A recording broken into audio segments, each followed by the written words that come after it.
শেখ পরিবার সহ ১১ শিল্প গ্রুপের পাচার করা অর্থ ফেরত আনতে ৭টি আন্তর্জাতিক সংস্থার সাথে চুক্তি করতে দেশের বাণিজ্যিক ব্যাংকগুলোকে নির্দেশনা দিয়েছে কেন্দ্রীয় ব্যাংক। সোমবার এসব নিয়ে বাংলাদেশ ব্যাংক কার্যালয়ে গভর্নরের সাথে বৈঠক করেছেন রাষ্ট্রায়ত্ত ও বেসরকারি ব্যাংকের শীর্ষ কর্তা ব্যক্তিরা। সাদাত হাবিবি সেতুর রিপোর্ট। সানবিট সব দিবে সামাল। সানবিট ম্যাজিক প্রেস ডিশওয়াশিং এর মাথা ঘোরানো সলিউশন। সাবেক প্রধানমন্ত্রী শেখ হাসিনা ও তার পরিবার এবং ১০ ব্যবসায়ী গ্রুপের মোট ৫৭,২৫৭ কোটি টাকা জব্দ হয়েছে। এর মধ্যে বিদেশে পাচার হওয়া অর্থ রয়েছে ১০,৪৫২ কোটি টাকা, আর দেশে জব্দ হয়েছে ৪৬,৮০৫ কোটি টাকা। বাংলাদেশ ফিনান্সিয়াল ইন্টেলিজেন্স ইউনিট BFIUর এক প্রতিবেদনে এসব তথ্য উঠে এসেছে।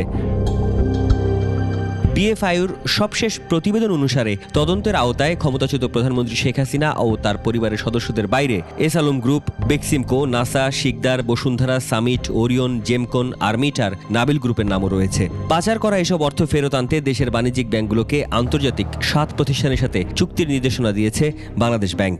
এইসব ডিস্ট্রেস অ্যাসেট ম্যানেজমেন্ট করা এবং বিদেশি পাচার হয়ে অর্থ ফেরত নিয়ে আসার অভিজ্ঞতা আছে, এদের সাথে আপনারা কাজ করতে পারেন। তারা কাজের প্রাথমিক ধাপ হিসেবে প্রথমে তারা ব্যাংক তাদের কাছে ওই প্রতিষ্ঠানকে বোঝাবে, যে দেখাবে যে তাদের কি পরিমাণ লোন আছে।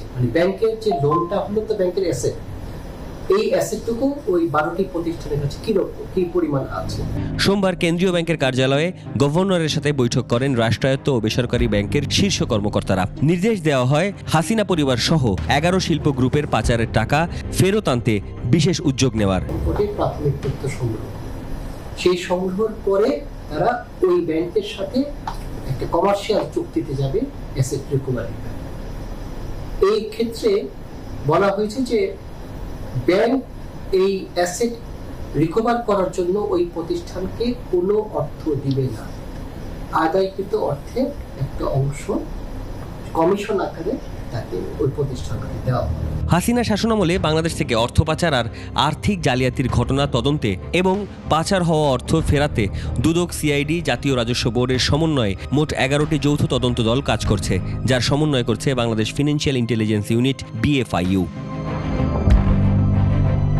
সাদাত হাবিবি সেতু, ২১ টেলিভিশন, ঢাকা।